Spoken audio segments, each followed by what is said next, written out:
welcome to the first night of October. I would like for you to think of a monster right now, because I'm positive you've not heard of the one I'm going to tell you about. Springheeled Jack, a most bizarre night prowler. About the middle of November 1837, the lanes and commons of Middlesex, England, suddenly became places of dread. An eerie figure said to be possessed of supernatural powers was stalking the frightened villagers by night and effortlessly avoiding capture by the police.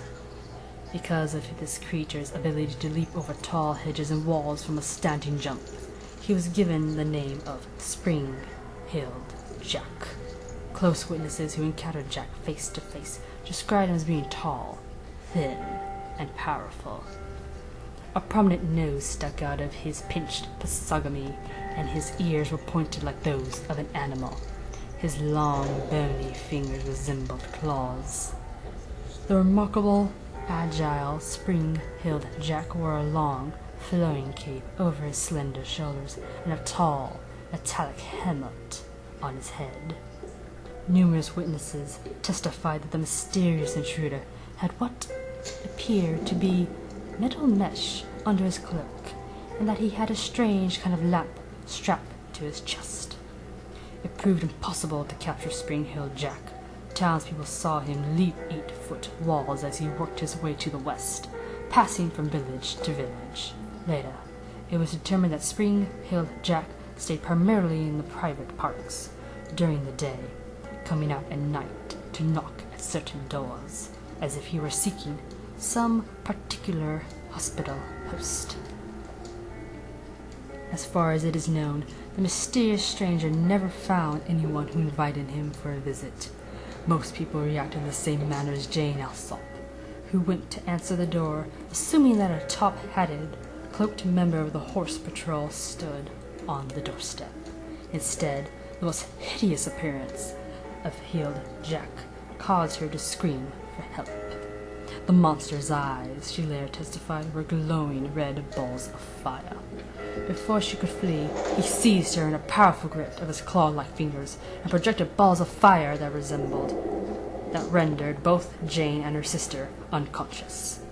When the report of the Alsop sisters' encounter reached the press, it came to light that a Miss Scales had survived a similar encounter with Jack as she walked through Green Dragon Alley. Before she could scream for help, he spurted a fire into her face, thereby dropping her to the ground in a swoon. According to the old records, Springheeled Jack knocked on his last door on February 27th, 1838, when he visited the house of one Mr. Ashworth. The servant who opened the door took one look at the bizarre inquirer, then set Springheeled Jack into running with his screams for help. Inspector Hemmer of the Liverpool police may have had the last mortal glimpse of the strange visitor when he was patrolling the long boundary of Textoth Park one night in July. A sudden and vivid flash of what the inspector assumed to be lightning seized his attention and caused him to notice a large, fiery globe hovering motionless over a nearby field. The object remained stationary for about 2 more minutes, then, amid showers of sparks, lowered itself close to the ground to receive the same strangely costumed character that all of England had been seeking.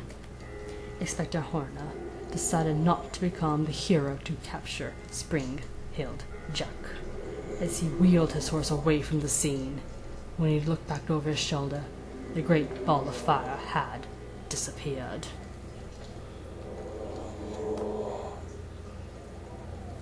Now good night, and sleep well. Behave, my little darling.